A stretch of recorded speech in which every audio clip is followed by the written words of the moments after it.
In the Philippines, violence against women and children are some of the most common cases reported, with 15,969 in 2012.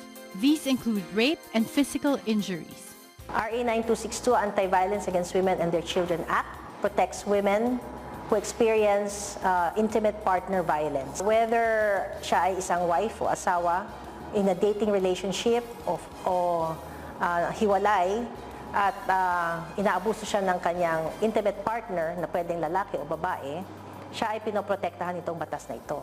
Hindi lang physical violence o yung pagbubugbog, kasama dito yung emotional, psychological, sexual, at pati economic.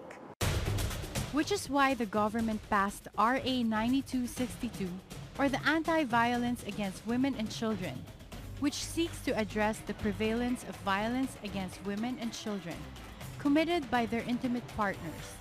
Citizens, witnesses, pwedeng kapatid, kamag-anak, or neighbors who see the abuse happening to an abused woman can actually intervene. Kasi kuminsan, yung mga babae, ayaw nila magsumbong. No, most of them gustong itago, pero actually naririnig na ng mga neighbors. Kailangan i-address din yung economic part. Kuminsan they're very economically dependent on the perpetrator, no? Wala silang sariling hanap buhay, so kahit na binubog sila, dependent sila sa income ng asawa. Kaya kung kinulong si asawa, wala siyang means of hanap buhay, kaya eventually gusto na rin niyang iparelease. However, not all cases of abuse have been reported because of fear, threatened by their abusers, that if they report or tell anyone, they will either hurt them or do something worse. In incidents like these, how can the government encourage women and children into coming out and reporting the abuses they have suffered? How can the government ensure the safety of women and their children? Are there any short-term remedies so that these victims can get away from their abusers? Good evening. You're watching Legal Help Desk on the Solar News channel. This show is about making the law work for you by giving legal advice on topics that matter to you. I'm Attorney Karen Jimeno. And I'm Attorney Rod Nepomuceno. Tonight, we will be discussing your legal rights as a woman, what you need to know and do if you or anyone you know is experiencing abuse of any kind. Our guests for tonight are Chairperson Remedios Remy Ignacio Riquen of the Philippine Commission on Women and Judge Elisa Sarmiento-Flores of the Regional Trial Court Branch 71 of Pasig City. Good evening and thank you for being with us. Good evening, Judge Thank Lisa. you for inviting us. Good evening, Chair Riquen. Now, this is obviously a very sensitive topic, but it's a very important one. Very relevant. Because as I've heard, we were having discussions right before, Karen, that 6 out of 10 women in the Philippines are battered and abused. Is that correct, Chair Riquen? Matagal na namin statistics yan. Yeah, so I think a lot of people also, don't know Rod, that. I think the bigger relevance of this episode or this law specifically is that a lot of women don't even know that they're abused. Yeah, that's sometimes, most of the time. That's the Yeah, that's before the coming here, I was problem speaking to a victim of this not only physical, sexual, emotional abuse with a live-in partner for 10 years. Or even they if they have know. 5 kids. Or even if they know, natatakot Yes. sila. They don't want to. Yes. They don't want to report But for it. in this case, she didn't even know that she was being repeatedly raped. Wow, Raped yeah. for 10 years. Just because this was someone she already considered in her mind as sort of the husband kasi they have 5 kids nga. But she didn't know that every time she was being forced or physically abused to just have sex is already rape, diba? Yeah.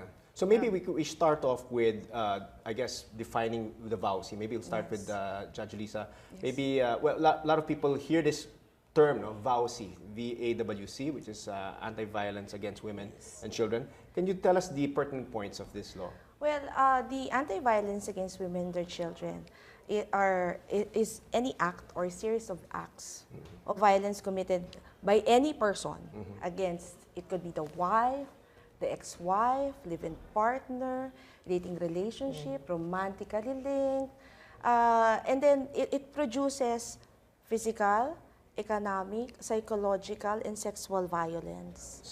And suffering, Yes, of course, for- suffering. yeah. It has a short-term and long-term effect on the woman and their children, if and when the children would also be the subject of VAWC. The problem is women blame themselves. Correct. Yeah. Eh, kaya naman ako binugbog kasi nagger ako. Nasunog ko yung ulam niya. Yes. Dumating siya, hindi pa ako nakaluto. Where do they get this, I guess, mentality? I'm a bit curious. I mean, is it cultural? Is it cultural? It's the way women are supposed to be, to serve your husband.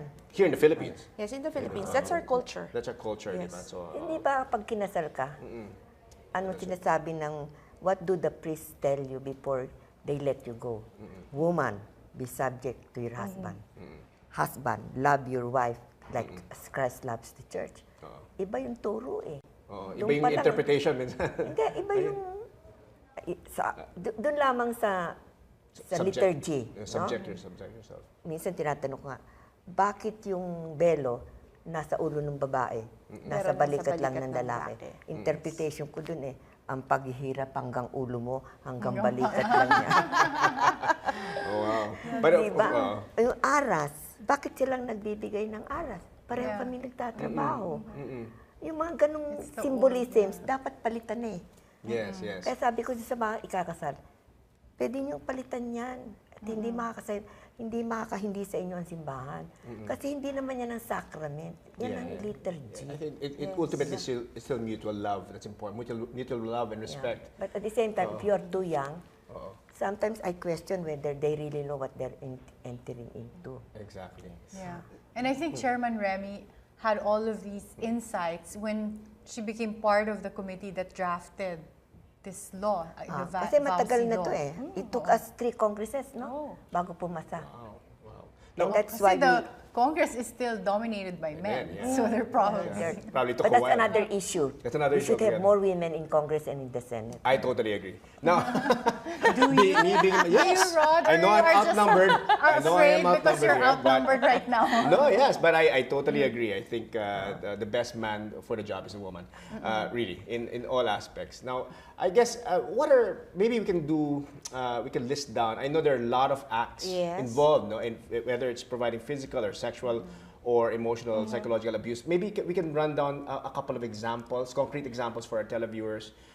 What would be considered? Yung parang masashock sila, ha? Yeah. Considered VAWC na ba yan? Ano bang mga examples natin dyan? Okay. Under Section 5, you would see that the enumeration is from letter A to letter I. So, how many? So, there are 9 instances of Considered acts of VAW. violence. Alright, Yes. So, well, the common thing is, of course, physical violence. But, you know, the mere attempt to cause physical harm. The mere attempt to fear. Yes. Is The mere already attempt to violence. threaten. Yung That's mga already, pag gumanon lang, yes, that's di ba? already violence. Or I have may kaibigan ako, alang ginagawa sa kanya asawa niya, pero pag galit, ilalabasan lang siya ng baril. But that, Because I that's think it's both, psychological. yeah, it's psychological and emotional Ano na yun? abuse. Bawal Yes. Yes. So, takot yun eh. O magsalita ka pa. Na, wala, hindi siya ginagalaw, pero binalabasan lang siya ng baril. Mag-flex ng muscles, gano'n. Hindi naman. Yung or let's say just remove it. I Pero mean, pwede sometimes if kasi, you're- yeah. Well, that's if just that a show. is It's really- intimidating. yeah, it's not a joke. Parang Yes, talagang, yes. Yeah. you know, that Siguro can be considered. paano natin sa kanya yung 7. Yeah. Yes, di- the 7. Judge Lisa, Okay, yeah. do you have, so the first is physical abuse, and then the second one is threats, and then the third one is that attempting to commit physical harm, and then the next one, it's kind of funny, no? You know, if a guy would harm himself so that the woman would think that she caused harm to the guy, that is already vow.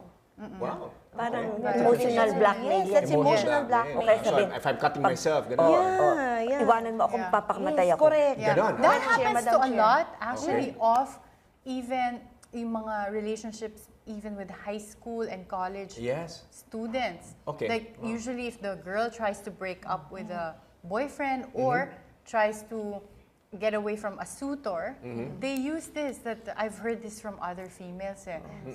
The males threaten to either commit suicide or to harm themselves. isa lang ang sagot That's, ko ron eh. for women out there, that's violence against Yes, women. Ano gusto mo? Sorry. Lubid? Saksak? We have a very Lason? strong woman Anong here. gusto mo? I love Yeah. it. Judge Elisa, I'd like to go back to what you said. Okay, now threatening harm against themselves. But something I think that also might be touched by this law would be, what if the guy threatens to harm your favorite pet, your Oh, dog, yeah. your Yes. cat? That is psychological violence. Now, if the harassment or the, like for instance, stalking, if Stalking. that would cause the women emotional distress, fear, then that is VAWC. So if I'm stalking my wife? Yes, yes. O, alam mo, magkahiwalay na kayo. And this law also applies to one-night stands, for instance, Yes, right? Or it does. dating relationships. So, for It instance, does. if a woman dates another guy, after 2 dates or even just 1 date, she realizes, you know, this is a guy that I don't really want to be in a relationship with, or I don't see myself having this guy as my boyfriend. So you start avoiding this guy, and this guy starts stalking you and sends you creepy text messages. Yes. That's violence against women. Actually, there's already a decision by the Supreme Court. It's entitled Justan Ang versus Court of Appeals, wherein the Supreme Court was definite that, you know, when you say dating relationship, it doesn't necessarily mean that there is sex involved. So even if you go out and then you had, you had a date and then you consider yourself boyfriend, girlfriend, yes. Okay. Now I have to qualify this because obviously there are a lot of men out there probably panicking. Now if I have a social, let's say, drink with a casual friend or let's say a co-worker, and let's say I do any of the acts under VAWC, would it be automatically be VAWC or will it be revised penal code? I mean, the reason why I have to ask that is because it could mean 2 to 3 additional years in jail. di ba? Also, So- because Yeah. the remedies are different. Like Yes. for VAWC, it's easy to get a protection order compared to if you're just covered by the revised penal code where you have to file a criminal case. So how do you define? I guess is there a definitive, I guess, standard at least for that? for being Madam covered by Chair, the we have to VAWC. go back to the definition. Yeah. Of Who are dating. covered first? Yeah. Who are covered Yeah, who before are we covered, go yeah. to By the law. dating? By the law. Okay. So if it's just casual acquaintance and there is no qualification included in the definition of vow, then that is excluded. That is not part of vow. Okay, So a one-night stand would qualify as covered by VAWC Yes, a Because one-night if, of the sexual act. Because that is sexual relationship. oh, if there's a sexual relationship. Yes. What if it's Regardless of- a dating relationship without any Intimacy. intercourse, intimacy? Yeah, it but depends but on the- obviously it's depends on dating. the- Yes, it's then still covered. It's still covered. Yes. Okay. But if it's a casual social or let's say with a co-worker, yes. it's But not. if you ask So it's someone revised penal clearly code. for a date, and it's even if it's just 2 dates, Yes. that's already Yes. covered. Yeah, and the reason why we're splitting hairs here is because again it could mean the difference of 2 to 3 or 4 years in jail, no? So you have to define. Because in other words, what we're clarifying here is that if you're dating someone or you dated someone, even casually, then if you commit any of the acts under VAWC, then you could be liable Yes. under VAWC, which has greater penalties, right? If I'm Yes, if I'm correct. Now, if it's not, if it's just a coworker or a friend, you just got together with a friend and you committed any of the acts under VAWC, it would fall under revised penal code. But you have to qualify because if you have sex with that coworker, There you you would go. already Yeah, you enter. Okay. Okay. All right. So we have some questions, Chair. Ang dating Ricky? kasi Yes, sa ma'am. co-worker, sometimes it's a matter more of sexual harassment. That's it's right. a Which would different- fall under a Ang different sexual act. harassment kasi is in the workplace, in school. No? I see. Pero pag sinabi nating gender violence, yun yung may relasyon na mag-asawa. I see. At sa bahay. Okay. Iba talaga Iba yun talaga sa yun. kailangan. Kasi iba talaga yung professor to student. Iba yun. Iba yun, okay. Now, we have some questions from our televiewers and we'll start with Shirley, who asked, can I file a case of VAWC against my husband who has been having several affairs with different women? How will this help me file for separation or annulment? Naku. Annulment, ang mahal na. Mahal yan. Mahal yan. Okay. Wala pa No, kasi I think we'll divorce start bill. first. Infidelity or Yes. habitual infidelity, is that a ground for VAWC? Well, actually, under the definition of psychological violence, it is already included. Okay. Kasi parang you destroyed my trust in you, Yeah. our marriage vow. This is actually one of the things I like about this law because before, if you're a wife and then you have a cheating husband, it's so hard to file a criminal case against them because concubinage, which It's is so the hard only to- criminal case that's Or- sort of the yeah. equivalent of adultery, it's so hard to prove because of the yes, elements, yes. They right? have to have sex in But scandalous with- circumstances. Yeah, but so- with VAWC, you kind of have at least kind of like a criminal, it's also like a criminal offense, right? Yes, it Infidelity is. It is. becomes a... It becomes a type of psychological abuse. Psychological violence. And then, the penalty is really high. How many years? How many years? How many years are we talking about? 6 years, 1 day to 12 years. Not that I will need it. All right, okay. Okay, so watch out. Watch out. Okay. The other thing is that we were able to get VAWC desk in every barangay. Yes. At this point in time, the only thing they understand in terms of VAWC is yung battering. Hindi pa namin sila na-entertain na yung psychological. Hindi pa yun eh. Ala pa tayo dun eh. Kaya yun pa yung dapat natin. Just to clarify though, on this point, you mentioned earlier, Judge, that the law, the way it's worded, it's mental infidelity. Is that correct? Typo. It's a typo. It's typo, but it's really marital. The word should have been Because the law marital. says mental infidelity. So basically, if you're imagining... It's marital. It's just typo. Okay. It's a typo. But alright. it says there's sexual infidelity as well. Can be like it's covered, right? It's covered by psychological violence. Psychological violence. All right. Okay. And to answer that last question, pala, she cannot file a case for annulment automatically because it's not really sexual infidelity is not a ground for annulment. Yes. It can be a ground for legal separation. But for annulment, it has to be psychological That is incapacity. one of our legal agenda to change the adultery concubinage. Kasi very unequal eh. I totally agree with that. Correct. I really do. I think it's totally unfair. I agree. All right. All right. And then our next question is from Elaine. I was in a relationship with another woman, but recently ended it when she began having jealous fits. These fits would become violent and physical. Is it possible for a woman to file a case of VAWC against another woman? Pareho Very lang interesting yan question. Pwede. Yes. Sa relationship, no? It is, okay. Hindi dahil puro lalaki lang yung nagbabao, even woman to woman. Ayun, that's what I'm saying. So it's okay. Hindi lang sa amin. And besides, if you will go back to the definition, it's any person. Any person. So either male or female can commit VAWC. Okay, This is a really more forward-looking law. Right. Not like a lot of our old laws, especially the revised penal code. Yes. For prostitution, only the woman can commit prostitution. Right. Kasi very clear sa law na a woman who blah blah. Yes. So yeah.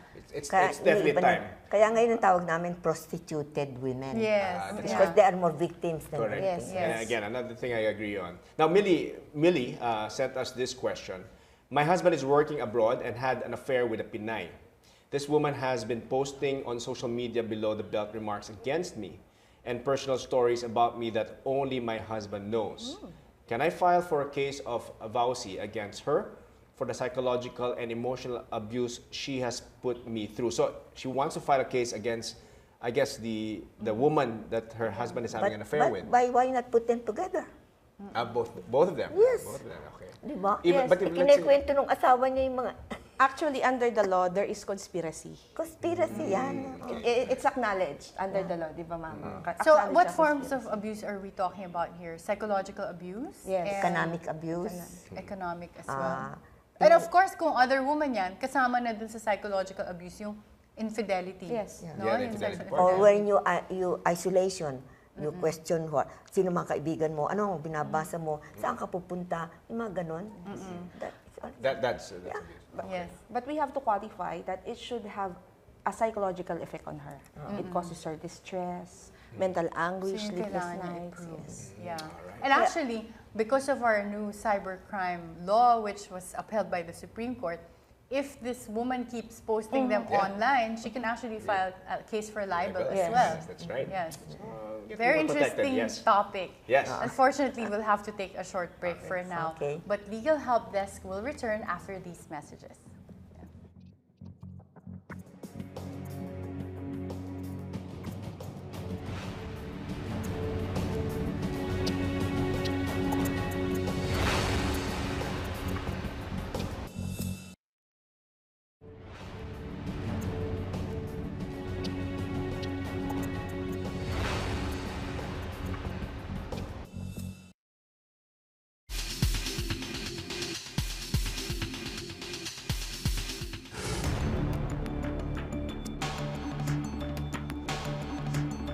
RA 9262 is a law about women.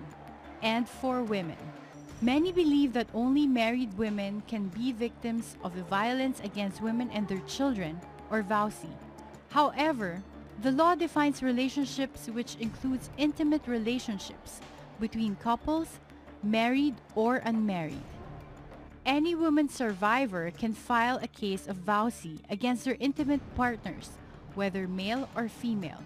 Dito sa law na ito, ang pinoprotektahan babae lang. At sinasabi natin na by any perpetrator. So pwedeng halimbawa same-sex sila. At yung babae, inaabuso niya yung kanyang lesbian partner, babae rin, kasama po yun. Male victims of abuse are automatically covered by the revised penal code and cannot use the VAWC law to file cases against their female partners. Sinasabi ng batas, pwedeng magsumbong siya muna sa barangay captain. At yung barangay captain, lalo na pag physically abused siya, kailangan bigyan siya ng 15 days na protection order.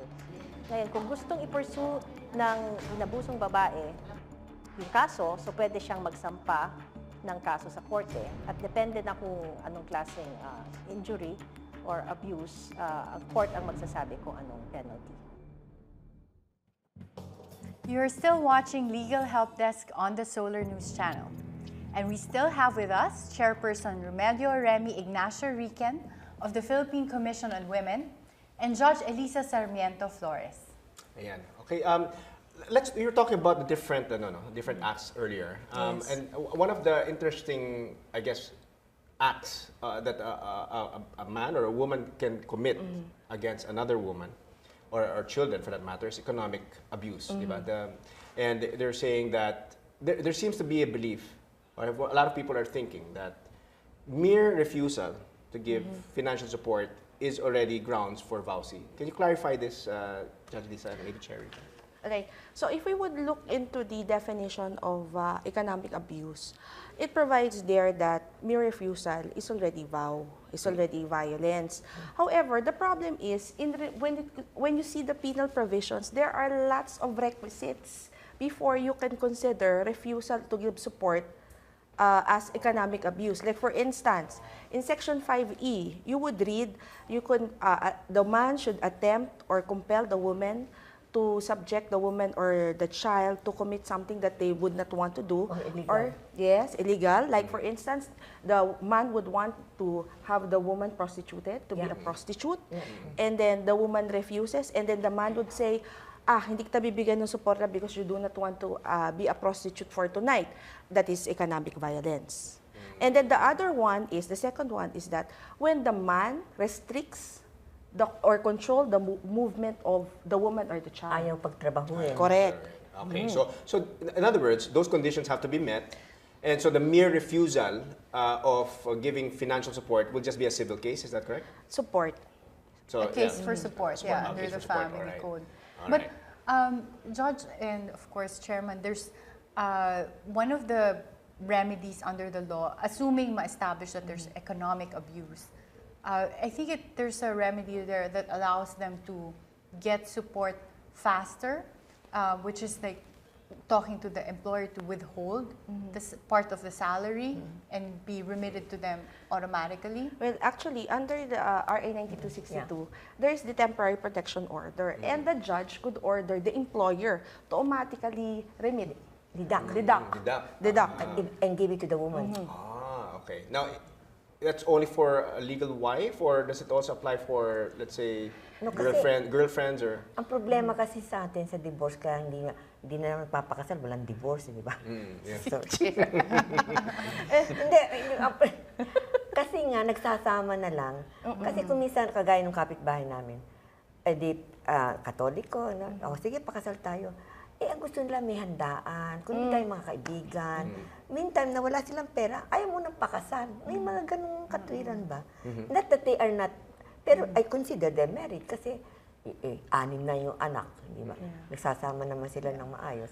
But I think, Rod, the question here would be, who is entitled to support? Yeah, who's entitled Because to if you're support, not a legal If you're a wife, girlfriend. you're not entitled under the law to get support. Well, under the law, it's specific.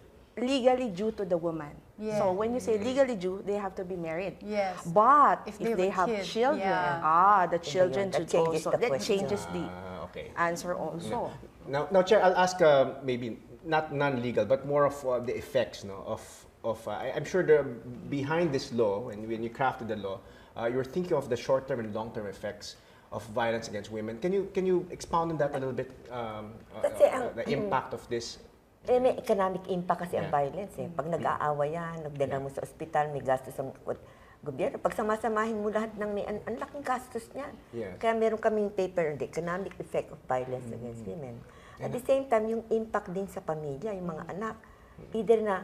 Either ang batang nakikita niya ang tatay niya, binubugbog ang nanay niya. Either na, pag lumaki yan, ayokong kagaya ng tatay ko. O, the other side, magiging kagaya siya ng tatay niya. So, merong second generation effect yan eh. Yeah, so Parang ganun. long-term talaga. No? And that's the reason why we... Kaya sa amin, yung ba sinasabing, by all means, save the family. What family are you talking about? Yes. And Chairman, how can you treat these types of side effects of abuse? And of course, apart from that would be, later I'll ask Judge to explain yung procedure on how to get protection orders. But in the meantime, if you do find yourself as a battered woman or as an abused woman, what types of agencies or NGOs can you approach in order to get the treatments necessary? Sa akin, if I would like a mayor to consider yung God budget niya into violence against, Yes. I usually send them to Cebu. You know, because there's an NGO there, Lihok Pilipina, si Tess Fernandez. Lihok Pilipina. Lihok Pilipina. Matagal na niya sinimulan yung bantay-banay. Ibig sabihin, hindi lamang isa-isang mga babaeng kausap mo, you talk to the group. So it becomes a group activity. No? Like for example, in some of their areas na meron silang bantay-banay, pag may nag-aaway ng mag-asawa, pinapaligiran niya ng mga babae. Hinto mo yan, nandito kami sa labas. May mga ganong action na. Kaya Okay, that's gusto kong interesting. makita yan. Kaya marami nang nag-imitate ng program niya. Kasi we cannot just tell woman, be careful, see to it that you're... Yeah. Nag-iisa yan eh. Yeah. It is a social problem, first of all, and therefore the solution is social. It has to be social, That's yeah. why LGUs must have a program. Kasi minsan, the TPO, the Temporary Protection Order, is probably not sufficient. You can't have Yes. a tanod there the whole Yes. time, di ba? Oo, and Yeah, by the that's time the something to tanod do. gets there, baka nabugbog na yung babae, right? I mean, realistically speaking, di ba? You can't have a tanod. So it should be the Pero at the community. same time, maganda nung effect kasi yung mga lalaki also became part of the movement. So, nag-iiba din yung pananaw ng mga kalalakihan. Na ano. So, I can say na, first of all, this is not a family problem. Yun ang problema namin sa ibang pulis eh. Eh, hindi namin pinag-aaway kasi problemang mag-asawa. Uwi na lang kayo. Uwi na lang kayo.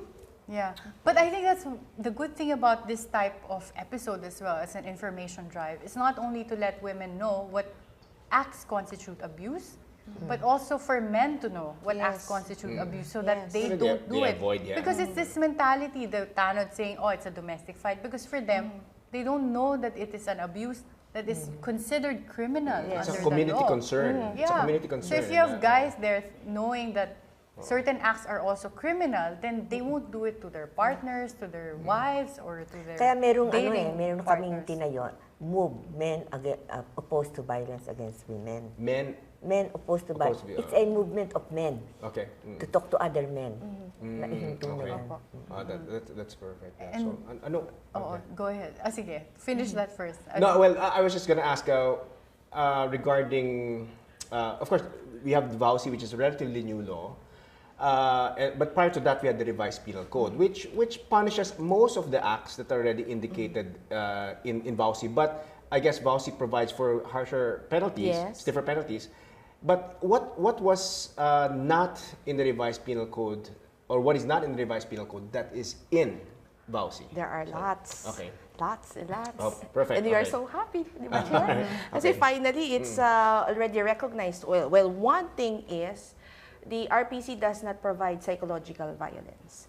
And then it does not provide for economic violence or abuse also. And another thing is, the mere attempt to commit physical harm, it's already punishable.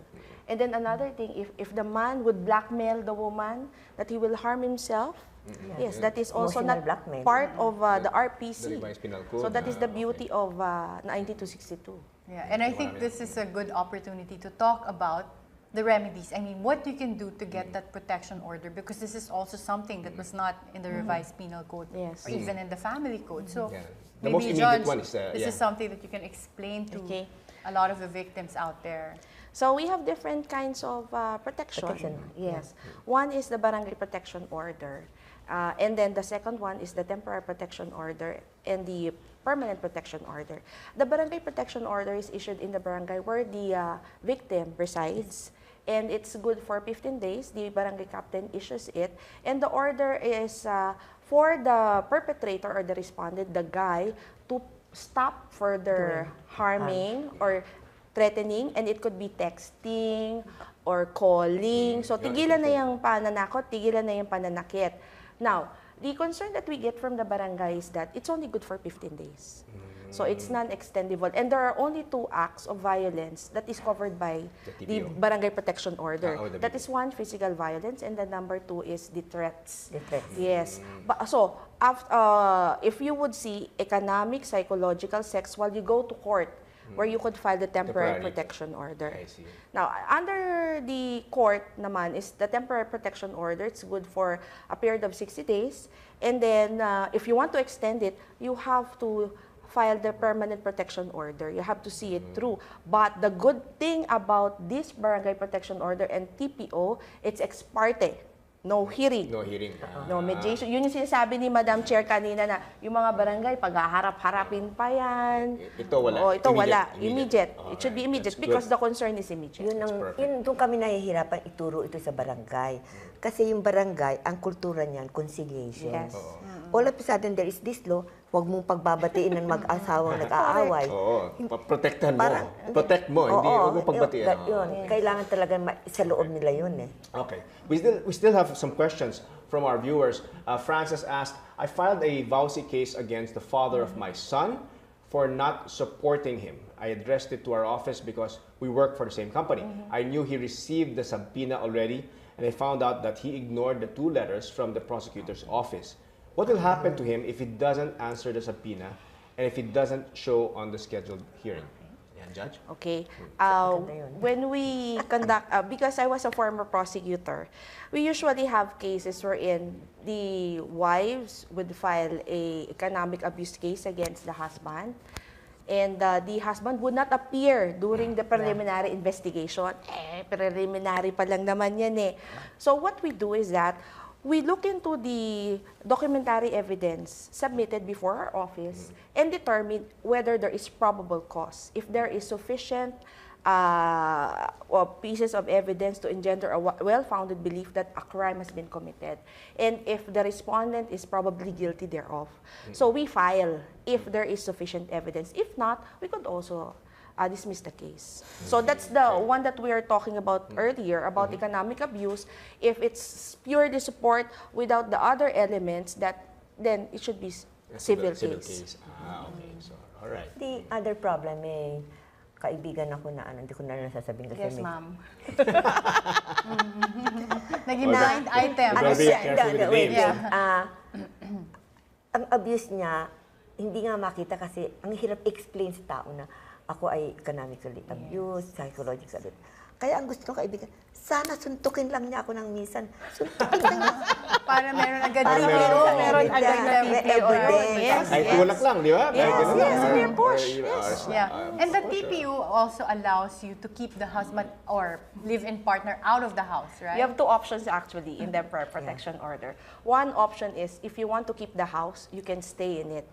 And then the other one is if you want to leave the house, you could leave. Now, if you want to stay, then there is the order for the guy to vacate the house. Yes. And if you want to stay if you want to go out of the house because there's so much trauma, the fighting happened there, and you do not want to recall the incident, you could get whatever you want from the house, including the car. Including the car. Yes. Wow. That's part of the provision of 9262. Kung Alright, kung di mo ma-take yung nangyari sa iyo doon, Pero may kaibigan din ako na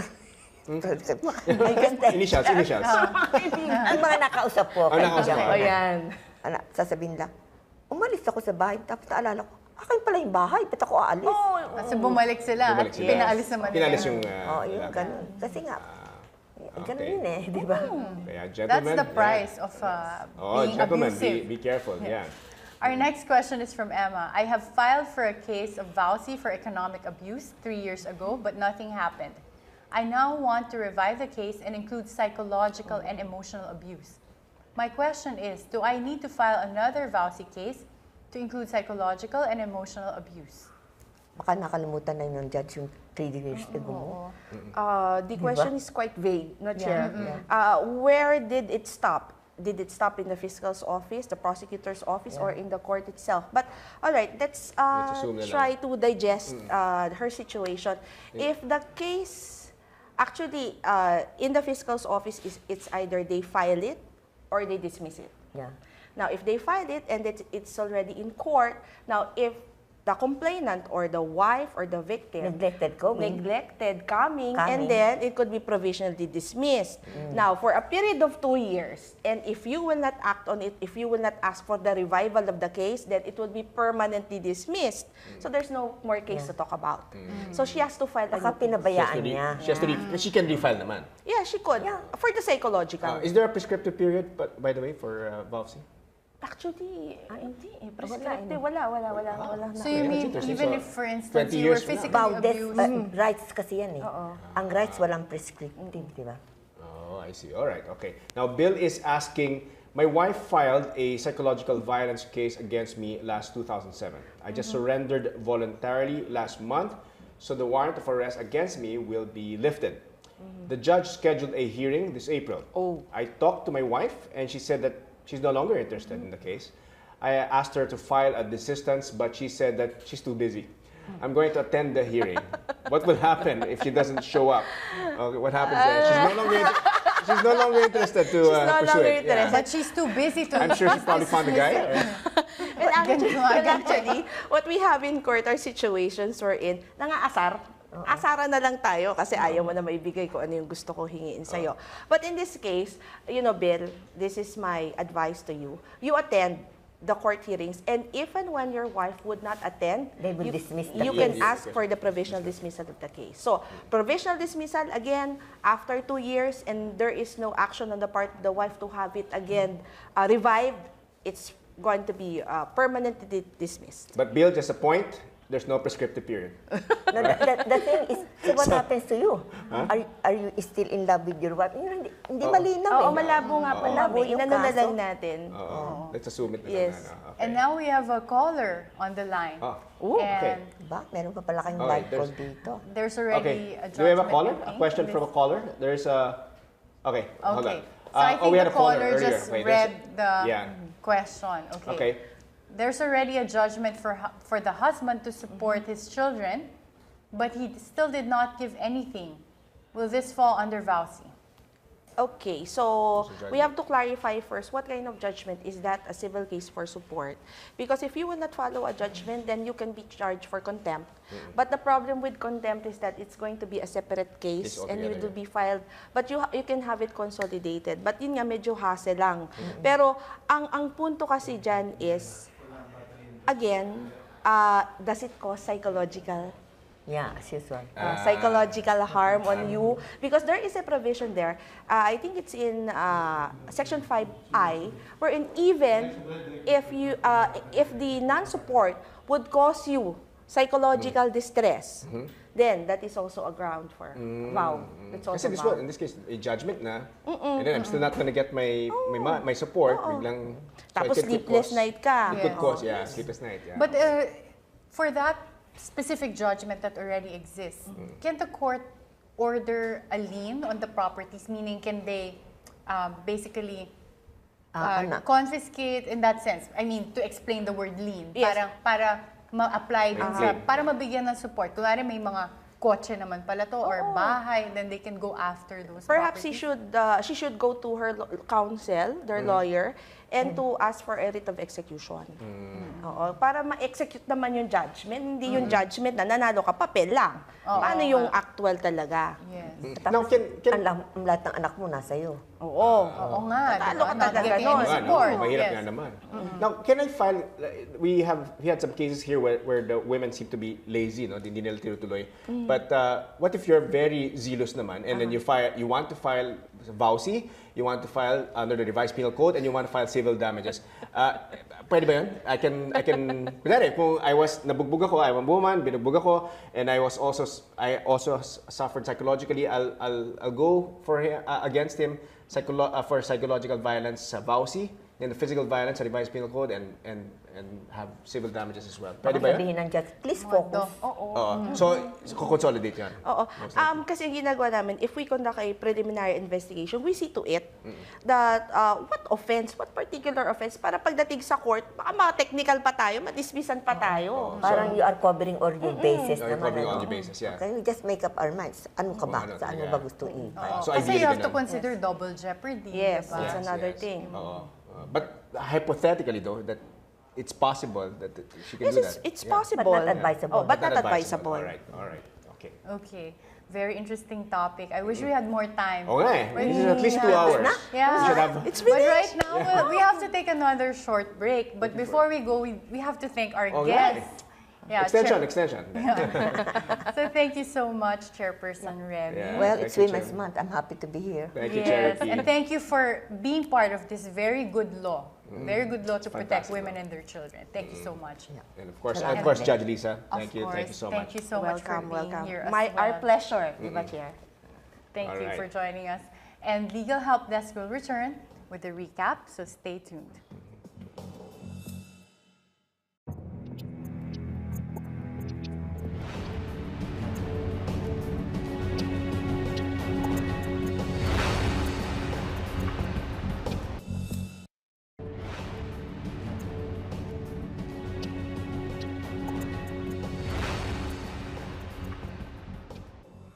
You're watching Legal Help Desk on the Solar News Channel. Ayan. And we What had a a very, yeah, I know. very interesting discussion on, So sad. of course, this rights.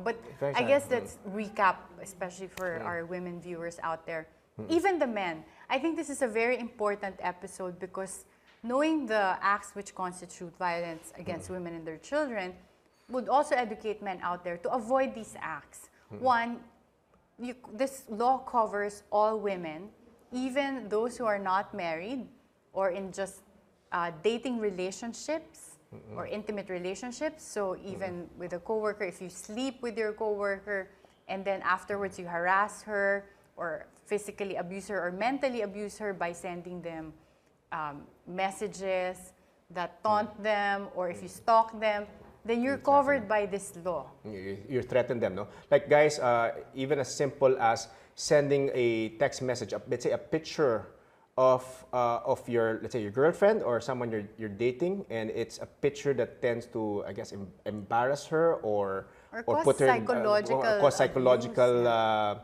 I guess, disturbance, no? Psychological suffering. Guys, you can be subject to the VAWC law. So this is a very strict law, very serious law.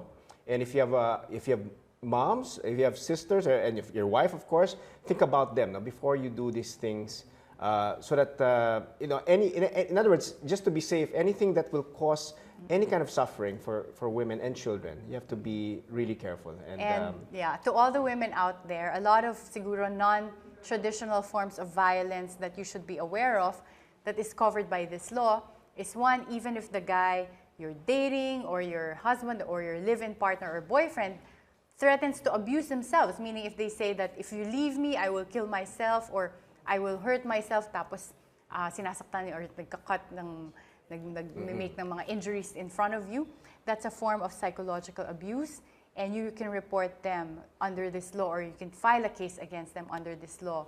And even if they hurt your favorite pet, your dogs, your cats, that's also a form of abuse under this law. And Karen, just to point out also, if, for example, a wife or a girlfriend is forced by her husband or boyfriend to watch pornography, that's also Yes. that's also part of psychological suffering. Yes. No? And So, to everyone against out your will, there, of course. yes. If you like it, then Oo. And being you know. forced to have sexual intercourse is That's also a also, force yeah. of abuse, even if you're married. So Yes. take note, guys. Yan. And then lastly, it's easy to get remedies under this law. You can go to the barangay where you can get a barangay protection order, which lasts for 15 days. Or you can go to court and get a temporary protection order or a permanent protection order. Yan, oo. Yes. And there are a lot of hotlines, no? And I think it's always good to check. I think our guest earlier was with Mentioned the, Lihok. Yeah, Lihok Pilipina. Yeah. Yes. oo. So And basically, if you're abused, you don't have to rely just on the law or the protection orders that you can get.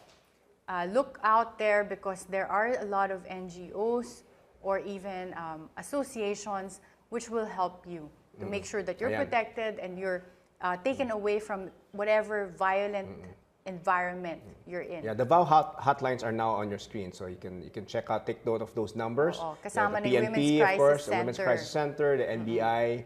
Of course, your nearest barangay is your Yes. first level of protection. Yes. All right, And so- Chairman Remy mentioned the one in Cebu. Yeah. All right. Okay. So thank you for that, and thank you to our guests. Now, this is the part naman where we try to answer questions sent by our viewers on topics we previously covered here in Legal HD. Let's start with Richard, who asks, I am an online seller selling products from the US as an exclusive distributor. Can we file legal action against our competitors who are selling the same items but are not exclusive distributors like us? I think this is a contractual issue, no? So I think if you have an exclusive contract with your principal, then you can file a case against him for breach of contract, because if he had authorized these other distributors to sell the product that supposedly you have exclusively, so I think it's a breach of contract. So absolutely, I think you can file a case. Of course, that presupposes that you have a contract. Right? Or that the distributor gave him the right to be the exclusive distributor, and in spite of that, gave the same product to be distributed by other people. other people, all yeah, right. so check your contract Check it first. out. Yep. And Mark sent us this question. My aunt bought a lot in a subdivision without knowing that the property was pawned to another person. The seller didn't tell her about this. My aunt bought the property in good faith, but the person to whom it was pawned to is filing a case against her. What are the odds that she will be held liable for this? So it was already sold. Seller in But bad I faith. think the proper term here is mortgage. Unang-una, can you check first the contract where you said pawned? Pawned is not the correct term, because when you're talking about real estate or land or real property, Sinangla. it has to be covered by a real estate mortgage in order for it to be valid or enforceable against people like your aunt. So if it's just sinangla pero yung document does not comply with the requirements of a real estate mortgage, meaning it has to be a real estate mortgage contract that's notarized and registered with the Register of Deeds. If it does not comply with any of those requirements, then basically your aunt has really the better right. But in the first place, the sale of your aunt, if it was prior to the mortgage, prior to dun sa pagsasanla, then she also has a better right regardless of whether this real estate mortgage contract really exists. I mean, even if it's compliant with the law. Yeah. If your aunt bought it first and was able to register that sale, then she has a right to that land apart from this yung pagsasanla. Yeah. In this Yeah. case, there was a seller in bad faith talaga. No? Kasi mukhang she had, I guess, in local parlance, parang sinangla niya yung lupa. But I Yeah. don't think it's the proper way. Baka it wasn't the proper way of really, I guess, of putting a lien or, on yeah. that. All right, so we only have a couple of minutes left. We're in the tail end of our program. We'd like to thank, again, our guests earlier who were with us, as well as all the viewers who sent us their questions via phone and social media. I'm Attorney Rod Nepomuceno. And I'm Attorney Karen Jimeno. If you have any questions on our topic for tonight, share them with us on our Facebook and Twitter pages. And join us again next Monday as we discuss your legal rights. Good night.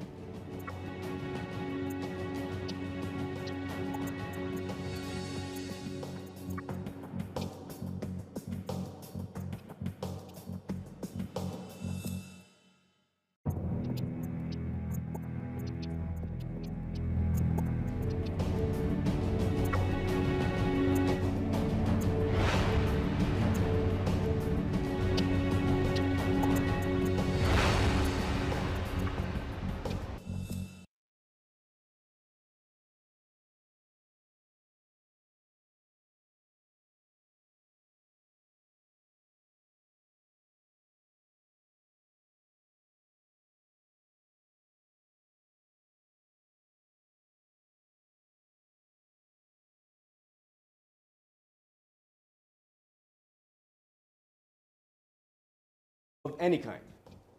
Our guests for tonight are Chairperson Remedios Remy Ignacio Riquen of the Philippine Commission on Women and Judge Elisa Sarmiento-Flores of the Regional Trial Court Branch 71 of Pasig City. Good evening and thank you for being with us. Good evening, Judge Thank Lisa. you for inviting us. Good evening, Chair Riquen. Now, this is obviously a very sensitive topic, but it's a very important one. Very relevant. Because as I've heard, we were having discussions right before, Karen, that 6 out of 10 women in the Philippines are battered and abused. Is that correct, Chair Riquen? Matagal na namin statistics yan eh. Yeah, so I think a lot of people Also, don't know Rod, that. I think the bigger relevance of this episode or this law specifically is that a lot of women don't even know that they're abused. Yeah, that's sometimes, most of the time. That's the Yeah, that's before the coming here, I was problem speaking sometimes. to a victim of this not only physical, sexual, emotional abuse with a live-in partner for 10 years. Or even they if they have know. 5 kids. Or even if they know, natatakot Yes. sila. They don't want to. Yes. They don't want to report But for it. in this case, she didn't even know that she was being repeatedly raped. Wow, Raped yeah. for 10 years. Just because this was someone she already considered in her mind as sort of the husband kasi they have 5 kids nga. But she didn't know that every time she was being forced or physically abused to just have sex is already rape, diba? Yeah. So maybe we start off with, I guess, defining the VAWC. Maybe we'll start with Judge Lisa. Maybe, well, a lot of people hear this term, no?